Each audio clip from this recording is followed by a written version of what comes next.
اللہ کے رسول حضرت محمد صلی اللہ علیہ وسلم نے ایک حدیث شریف میں ارشاد فرمایا کہ تم میں سے کوئی تب تک کامل ایمان والا نہیں ہو سکتا، تب تک اس کا ایمان مکمل اور پرفیکٹ اور کمپلیٹ نہیں ہو سکتا، جب تک کہ میری محبت اس کو اتنی زیادہ نہ ہو جائے کہ اس کے والد یعنی کہ اس کے باپ، اس کے فادر، اس کے اپنے لڑکے، بیٹے اور یہاں تک کہ سارے لوگوں سے زیادہ اس کو مجھ سے محبت ہو جائے۔ اللہ کے رسول حضرت محمد صلی اللہ علیہ وسلم نے ایسا کیوں کہا، ایسا کیوں ارشاد فرمایا، ایسا ٹریڈیشنز میں کیوں آیا؟ تو یہ اللہ کے رسول حضرت محمد صلی اللہ علیہ وسلم ہی ہیں جنہوں نے ہمیں ایمان سکھلایا ہے، جنہوں نے ہمیں اسلام سکھایا ہے، جنہوں نے ہمیں اسلامک ٹیچنگز کے بارے میں بتایا کہ ہمارے اوپر لوگوں کا حق کیا ہے، ہمارے اوپر والدین کا حق کیا ہے، ہمارے اوپر ہمارے پیرنٹس کا حق کیا ہے، ہمارے اوپر ہمارے بچوں کا حق کیا ہے، ہمارے اوپر ہمارے پڑوسیوں کا کیا حق ہے، ہمارے آس پاس رہنے والوں کا کیا حق ہے۔ تو یہ سارے حقوق، رائٹس، یہ سب کچھ بتانے والے ہمیں خود حضرت محمد صلی اللہ علیہ وسلم ہی ہیں۔ انہوں نے ہمیں یہ دین بتایا، یہ ہمیں عقیدے سکھائے، اللہ سے کیا عقیدہ رکھنا ہے، اللہ سے محبت رکھنے کا ڈھنگ کیا ہے، اور ایمان کیا ہے، اسلام کیا ہے، موت کیا چیز ہے، موت کے بعد کیا ہوگا،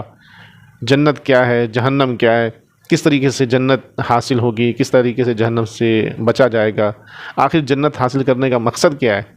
یعنی جنت اپنے آپ میں تو مقصد نہیں ہے، تو اللہ کی رضا اور خوشی، اللہ کو خوش کرنے کا طریقہ کیا ہے، اور پھر اللہ کی خوشی کے نتیجے میں جنت کس طرح سے ملتی ہے، یہ سارے طریقے، ساری چیزیں بتانے والے خود حضرت محمد صلی اللہ علیہ وسلم ہیں۔ یہاں تک کہ والد کی عزت، باپ کی عزت اور اکرام کرنا ہے، یہ ایک ان کا رائٹ ہے، اور یہ ایک دینی چیز ہے، اور اس سے اللہ خوش ہوتا ہے، اور اللہ اس بات سے ناراض اور خفا ہوتا ہے کہ والدین کی یا والد کی یعنی کہ باپ کی یا پیرنٹس کی جو ہے نافرمانی کی جائے، ان کے ساتھ بے ادبی اور بدتمیزی سے پیش آیا جائے، ان کے ساتھ مینرز اور ان کے ساتھ بیہیویئرز اچھے رکھے جائیں۔ یہ بتانے والے خود حضرت محمد صلی اللہ علیہ وسلم ہی ہیں۔ یہ حضرت محمد صلی اللہ علیہ وسلم ہی ہیں جنہوں نے یہ بتایا کہ بچوں کے ہمارے اوپر کیا رائٹس ہیں، بچوں کے جو ہے اپنے ان کے پیرنٹس کے اوپر کیا رائٹس ہیں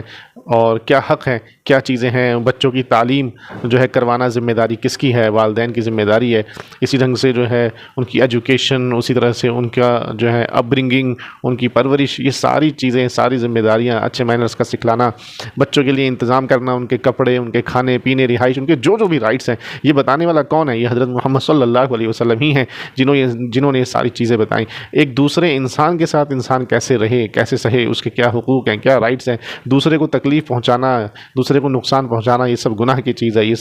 سب سن ہے، یہ سب سنفل ایکٹیویٹیز ہیں، اور ان کا نتیجہ جو ہے اچھا نہیں ہے، اس سے اللہ خوش نہیں ہوتا ہے، اللہ ناراض ہوتا ہے، اور اللہ کی ناراضی لے کر، اللہ کی ناخوشی لے کر کوئی بھی کامیاب نہیں ہو سکتا۔ سکسیس اور کامیابی صرف اللہ کی خوشی میں ہے، اور اللہ نے اپنے پیارے رسول حضرت محمد صلی اللہ علیہ وسلم کے ذریعے سے ان کو سورس بنا کے، سورس آف گائیڈنس بلکہ بنا کر، ان کو گائیڈنس اور ہدایت کا سورس بنا کر بھیجا، اور انہوں نے ہمیں یہ ساری چیزیں بتائیں کہ کس ڈھنگ سے کس کے رائٹس ہیں، کس کے کیا حقوق ہیں، کیا حق ہیں، کس کی عزت کرنی ہے، کس کی عزت نہیں کرنی، دوست کون ہے، دوستی کرنے لائق کون ہے، دشمن کون ہے، یہ نفس ہے، شیطان ہے، یہ شیطان ہے جو لوگوں کے، انسانوں کے دلوں میں نفرت ڈالتا ہے، ایک دوسرے کی محبتیں کم کرتا ہے، خود اللہ کے حکموں کو توڑنے کی طرف لے کے جانے والا یہ شیطان ہی ہے اور نفس ہی ہے۔ اسی ڈھنگ سے دوسرے لوگوں کے حق اور رائٹس کو ختم کرنے والا، اللہ کے قانون کو توڑنے کا شوق اور جذبہ دلانے والا یہ نفس اور شیطان ہی ہے۔ تو یہ ساری چیزیں اور اسی ڈھنگ سے اور جتنے بھی گناہ ہیں، لوگوں کے اوپر ظلم کرنا، زیادتی کرنا، لوگوں کے ساتھ مس بیہیو کرنا، مینرز، بیڈ مینرز سے پیش آنا، یہ ساری چیزیں سے اکسانے والا نفس اور شیطان ہی ہے۔ یہی وہ چیزیں ہیں جو انسانوں کو ایک دوسرے کے حق مارنے کے لیے اکساتی ہیں۔ تو ان سب سے آگاہ کون کرنے والا تھا، کس نے کیا ہے؟ یہ حضرت محمد صلی اللہ علیہ وسلم ہی ہیں۔ اس لیے جب یہ ساری چیزیں بتانے والے حضرت محمد صلی اللہ علیہ وسلم ہی ہیں، تو پھر سب سے زیادہ محبت کے لوگوں میں، انسانوں میں، مخلوقات میں، بلکہ ساری مخلوقات میں، ساری کریشنز میں سب سے زیادہ محبت کے حقدار بھی پھر حضرت محمد صلی اللہ علیہ وسلم ہی ہوں گے۔ اور ظاہر ہے جب ایمان انہوں نے سکھایا ہے، جب ایمان کے بارے میں بتانے والے بھی حضرت محمد صلی اللہ علیہ وسلم ہی ہیں، تو پھر حضرت محمد صلی اللہ علیہ وسلم کی ہی محبت اگر کسی کے دل میں کم ہوگی تو اس کا ایمان مکمل اور کامل اور کمپلیٹ اور پرفیکٹ کیسے ہو سکتا ہے؟ اس لیے اس حدیث میں جو جس ٹاپک کے اوپر بات کی گئی ہے، جس مضمون کے اوپر بات کی گئی ہے، وہ ایک دم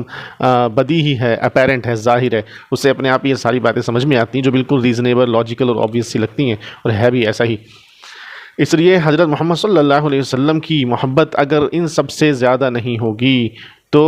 انسان جو ہیں، جو اللہ کے رسول صلی اللہ علیہ وسلم، کیونکہ نبی معصوم عن الخطا ہوتے ہیں، یعنی کہ نبی اور پروفٹس اور میسنجرز اپوسلز جو ہوتے ہیں، یہ اللہ ان کو گناہوں سے بچا کے رکھتا ہے، ان سے گناہ نہیں ہو سکتے، اللہ ان سے گناہ ہونے نہیں دیتا. یہ لوگوں کے لیے پرفیکٹ رول ماڈل ہوتے ہیں، پرفیکٹ گائیڈ ہوتے ہیں. تو اس لیے اللہ تعالیٰ ان کے ذریعے سے جو باتیں کہلواتا ہے، اللہ تعالیٰ اپنے رسولوں سے اور نبیوں سے اور میسنجر سے، پروفٹ سے جو کام کرواتا ہے، اللہ تعالیٰ وہ ایسے کام کرواتا ہے جس میں گناہ کا کوئی امکان نہیں ہوتا، کوئی پاسبلٹی نہیں ہوتی کہ وہ گناہ کا کام ہو یا اللہ کی نافرمانی کا کام ہو. لیکن اور دوسری کریشنز جیسے کہ انسان، اب وہ چاہے باپ ہو یا ماں ہو، دادا دادی، بیٹا بیٹی، آس پڑوس، رشتہ دار، کوئی بھی ہو، چاہے کوئی راجہ ہو یا فقیر ہو، کوئی بھی ہو، اس سے گناہ ہونے کے چانسز اور پاسبلٹیز رہتے ہیں، بلکہ پروبیبلٹیز رہتی ہیں، یعنی زیادہ چانس گناہ ہونے کے بھی رہتے ہیں. اور اللہ کے رسول کی نافرمانی کرنا، اللہ کی بات نہ ماننا، یا کوئی ایسا کام کر گزرنا جو صرف سیلف انٹرسٹ سے ریلیٹڈ ہو، یعنی اپنے مطلب کے لیے کوئی کام کر گزرنا، یا کسی کا کوئی یا اپنا کوئی ایسا کام کرنا جس سے کہ دوسرے کا حق مارا جا رہا ہو، دوسرے کا رائٹ دب رہا ہو، تو اس بات کے پورے چانسز اور پورے احتمال اور پوری پاسبلٹیز ہوتی ہیں، رہتی ہیں. اور انسان کبھی کبھی مطلب پرستی میں انڈلج ہو جاتا ہے، انوالو ہو جاتا ہے، مبتلا ہو جاتا ہے. تو اس بات کے چانسز ہے کہ کوئی باپ اپنے بیٹے کو ایسی بات کرنے کا یا کہنے کا حکم دے، کہہ دے جو بات ایسی ہو کہ جس سے دوسروں کے رائٹس خراب ہو رہے ہیں. ہو سکتا ہے باپ ہی کہے کہ جو ہے رشوت لو، رشوت لینے کی بات خود باپ ہی بیٹے سے کرے، تو اور بیٹا جو ہے اگر باپ کی محبت بیٹے کے دل میں ہوتی ہے اور وہ باپ کی بات مان لے، تو اس میں دوسروں کا رائٹس ختم ہوا، اس میں دوسروں کا رائٹس دبا، اس میں دوسروں کا رائٹس جو ہے وہ ختم کر دیا گیا. کیونکہ رشوت لینا تو غلط بات ہے، برائبری تو غلط بات ہے.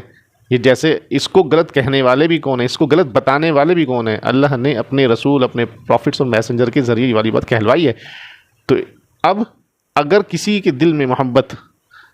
اللہ کے رسول حضرت محمد صلی اللہ علیہ وسلم سے زیادہ ہوگی تو بات اس کی مان کے چلے گا. اور اگر ایسا ہے تو اس کا ایمان کامل کیسے ہو سکتا ہے جب انسان اپنے والد یا اپنے بیٹے یا اپنے رشتہ داروں یا اپنے سماج یا اپنے برادریوں یا پھر اپنی خود کے نفس، خود کے دل کی بات مان کر یا کسی اور کی بات مان کر اور کسی اور کا رائٹ دبا رہا ہو، یعنی کہ اللہ کے حکموں کو توڑ رہا ہو، تو اس کا ایمان کیسے کامل ہو سکتا ہے؟ کیونکہ ایمان کا تو مطلب ہی یہ ہے کہ اللہ پر اور اس کے رسول پر ایمان لے کر آنا، ان کی باتوں کو ماننا، دل سے ماننا، ان کو اللہ کے رسول صلی اللہ علیہ وسلم کی دی ہوئی اور بتائی ہوئی ہدایات جو ہیں، جو انسٹرکشنز ہیں، جو انہوں نے ہمیں گائیڈ کیا ہے، ان پر عمل کرنا. تو یہ عمل کسی کی ٹیچنگز پر، کسی کی بتائی ہوئی باتوں پر انسان کب عمل کرتا ہے، کب پریکٹیکل ہوتا ہے؟ جب اس انسان کے دل میں اس اپنے گائیڈ اور ٹیچر کے لیے، اپنے مینٹور کے لیے، اپنے اس جس کو وہ بڑا سمجھتا ہے اس آدمی کے لیے جب دل میں عظمت اور محبت ہوتی ہے، اور صرف عظمت اور محبت ہی نہیں ہوتی بلکہ اور دوسرے لوگوں سے زیادہ عظمت اور محبت ہوتی ہے، تب وہ پریفر کرتا ہے ان کی باتوں کو، تب وہ اس پر عمل کرتا ہے، تب وہ ان کے اپوزٹ آنے والی دوسری رائے اور دوسرے حکموں کو بھی نہیں مانتا. کب؟ جبکہ اس کی محبت زیادہ ہو. تو اسی لیے اللہ کے رسول صلی اللہ علیہ وسلم، حضرت محمد صلی اللہ علیہ وسلم نے یہ بات جو ہے حدیث شریف میں ارشاد فرمائی، یہ بات کہی کہ تم میں سے تب تک کوئی بھی جو ہے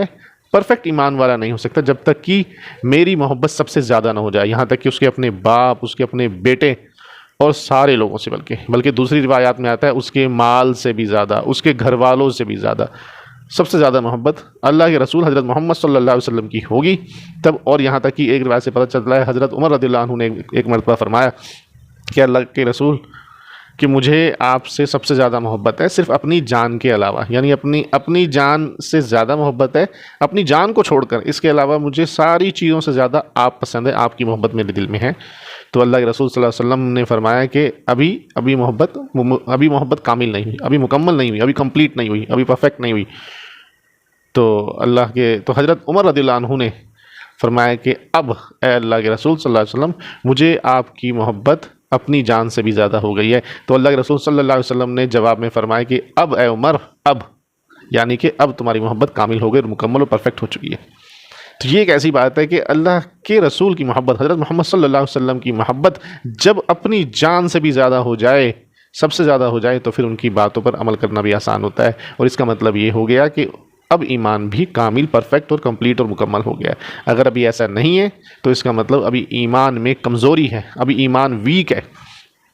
تو ہم لوگوں کو سب کو یہ کوشش یہ کرنی چاہیے کہ اللہ کے رسول صلی اللہ علیہ وسلم کی محبت زیادہ سے زیادہ ہمارے دلوں میں بسے. اور اس کا ثبوت کیا ہوگا، کیسے پتہ چلے گا؟ وہ تب پتہ چلے گا کہ ہم پریفرنس سب سے زیادہ کس کو دیتے ہیں. اللہ کے رسول صلی اللہ علیہ وسلم، حضرت محمد صلی اللہ علیہ وسلم کی بات کو، ان کے ویز کو، ان کی سنت کو، ان کے طریقے کو، ان کی بتائی ہوئی گائیڈنس اور ہدایات اور انسٹرکشنز کو ہم سب سے زیادہ پریفرنس دیتے ہیں، یا پھر اپنے دل کو، اپنی چوائس کو، جو ہمیں اچھا لگتا ہے اس کو، یا جو ہمارے گھر والے کہتے ہیں اس کو، یا جو ہمارے گھر والے ڈیمانڈ کرتے ہیں اس کو، یا جو ہمارے پیرنٹس کہتے ہیں اس کو، یا جو ہمارے بچے بولتے ہیں اس کو، یا اپنے مال سے زیادہ محبت ہے؟ یہ چیزیں تبھی سامنے آئیں گی کہ ہمیں کس سے سب سے زیادہ محبت ہے، جب ہمیں پتہ چلے گا کہ ایک طرف تو مال کی محبت کہتی ہے کہ نہیں، ہر ڈھنگ سے روپیہ اپنی جیب میں ڈالو اور کماؤ، ارننگ کس سے بھی ڈھنگ سے ہو، بائی اینی مینس پاسبل کرو، برائبری لے کے کرو، کسی کا چھینا جھپٹی کر کے کرو، سنیچنگ کر کے کرو، چھین لو، ظلم کرو، جھوٹ بول کے. اور ایک طرف حضرت محمد صلی اللہ علیہ وسلم کی ہدایات اور انسٹرکشنز سامنے رہیں گی، ان کی حدیثیں سامنے رہیں گی کہ نہیں، دھوکہ دینے والا ہم میں سے نہیں ہے، مومن نہیں ہو سکتا، جھوٹ مومن نہیں بولتا، مسلمان جھوٹ نہیں بولتا. جب یہ ساری چیزیں سامنے رہیں گی تب دیکھا جائے گا کہ ہم پریفرنس کس کو دے رہے ہیں، کس کو ترجیح ہم دے رہے ہیں. اسی سے پتہ چلے گا کہ ہمیں محبت کس کی ہے سب سے زیادہ. اور اگر اللہ کے رسول صلی اللہ علیہ وسلم کی محبت سب سے زیادہ نہیں ہوئی تو یاد رکھنے والی بات ہے کہ ابھی ایمان میں کمزوری اور ویکنس ہے. اور ہم لوگ اپنا حال جان سکتے ہیں کہ ہم نے اپنا رول ماڈل کس کو بنایا ہے. ہم اللہ کے رسول صلی اللہ علیہ وسلم کی طرح ہیں، ان کی طرح دکھتے ہیں، ان کی طرح چلتے بولتے ہنستے ہیں، ان کی طرح ہماری ایکٹیویٹیز، ہمارے عمل، ہمارے کام ہیں یا نہیں ہیں، یا دوسروں کی طرح ہیں جو اللہ کے رسول حضرت محمد صلی اللہ علیہ وسلم کی طرح نہیں کرتے، کی طرح نہیں چلتے، کی طرح نہیں ہنستے بولتے، ان کی ایکٹیویٹیز، ان کے کام حضرت محمد صلی اللہ علیہ وسلم کی طرح نہیں ہے. کیونکہ ہمارے لیے معیار اور کرائٹیریا کسی چیز کے پرفیکٹ اور اچھے ہونے کا وہ حضرت محمد صلی اللہ علیہ وسلم ہی ہیں. کس کا طریقہ اور کس کا ڈھنگ اچھا ہے، اس کا معیار، اس کا کرائٹیریا حضرت محمد صلی اللہ علیہ وسلم کا طریقہ اور ڈھنگ، اور خود وہ ہیں